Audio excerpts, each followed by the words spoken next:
بصر بن سعید سے روایت ہے کہ زید بن خالد نے انہیں ابو جہیم عبداللہ انصاری رضی اللہ عنہ کی خدمت میں ان سے یہ بات پوچھنے کے لیے بھیجا کہ انہوں نے نماز پڑھنے والے کے سامنے سے گزرنے والے کے متعلق نبی کریم صلی اللہ علیہ وسلم سے کیا سنا ہے۔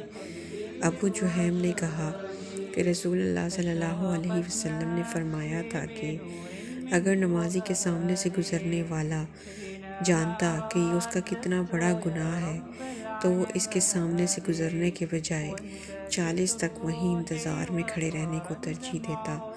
ابو النضر نے کہا کہ مجھے یاد نہیں کہ بصر بن سعید نے 40 دن کہا یا 40 مہینے یا 40 سال۔ صحیح البخاری 510۔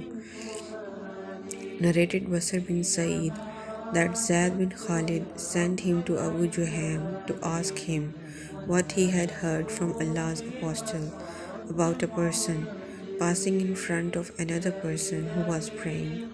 Abu Juhaym replied, Allah's apostle said, if the person who passes in front of another person in prayer knew the magnitude of his sin, he would prefer to wait for 40 days, months, or years rather than to pass in front of him.